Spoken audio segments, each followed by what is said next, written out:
বৃষ্টির জন্য বন্ধ হলো আফগানিস্তান অস্ট্রেলিয়া ম্যাচ। এবার গ্রুপ বি থেকে সেমিফাইনালে কোন টিম যাবে? আফগানিস্তান অস্ট্রেলিয়া ম্যাচ শুরু তো হলো কিন্তু শেষ হলো না, যার জন্য একটি টিম সেমিফাইনালে পৌঁছালো আর দ্বিতীয় টিম শুধুমাত্র বৃষ্টির জন্য ফেসে গেল।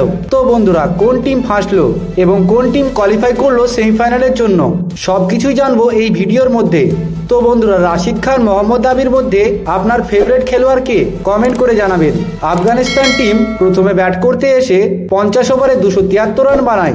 টার্গেটে অস্ট্রেলিয়া ব্যাট করতে এসে 12.5 ওভারে 1 উইকেট হারিয়ে 109 রান বানিয়ে দেয়। ঠিক তখনই বৃষ্টি শুরু হয়ে যায়, যার জন্য পুরো স্টেডিয়ামে জল জমে যায়। বৃষ্টি তো থেমে যায়, কিন্তু পাকিস্তানের কর্তারা মাঠ শুকাতে ব্যর্থ হয়। অবশেষে খেলাটির কোনো রেজাল্ট বার হয় না।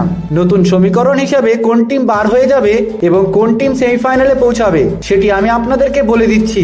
সবার প্রথমে গ্রুপ বি এর পয়েন্ট টেবিল দেখে আসি। সবার প্রথমে অস্ট্রেলিয়া 3 ম্যাচ খেলে 1টি জিতেছে, দুটোর কোনো রেজাল্ট বার হয়নি।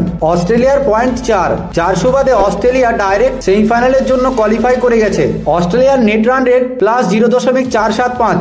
এবার আমি আপনাদেরকে বলে দিচ্ছি, আফগানিস্তান ইংল্যান্ড দুটো টিমই 4 পয়েন্টে পৌঁছাতে পারবে না, কেননা আফগানিস্তান 3 ম্যাচ খেলে 3 পয়েন্ট আর ইংল্যান্ড দুটো ম্যাচ খেলে দুটোই হেরেছে। যার জন্য ইংল্যান্ড লাস্ট ম্যাচটি জিতলেও 2 পয়েন্টের বেশি সংগ্রহ করতে পারবে না, তার জন্য ইংল্যান্ড সরাসরি বার হয়ে যাবে। অস্ট্রেলিয়া কোয়ালিফাই করে গেছে, দ্বিতীয় টিম কে করবে কোয়ালিফাই তা নিয়ে চলছে লড়াই। পরের ম্যাচটা ইংল্যান্ডের সাথে সাউথ আফ্রিকা। সাউথ আফ্রিকা যদি ম্যাচটা জিতে তাহলে তারা গ্রুপে টপে শেষ করবে, আর যদি ম্যাচটা হেরে যায় তাহলে ওদের নেট রান রেট আফগানিস্তানের থেকে অনেক ভালো, তাই সাউথ আফ্রিকা কোয়ালিফাই করে যাবে সেমিফাইনালের জন্য। তো বন্ধুরা, ভিডিওটা কেমন লাগলো কমেন্ট করে জানাবেন, আর এরকমই ক্রিকেট নিউজ দেখার জন্য আমাদের চ্যানেলটিকে অবশ্যই সাবস্ক্রাইব করে নেবেন। দেখা হচ্ছে নতুন কোনো ভিডিওতে।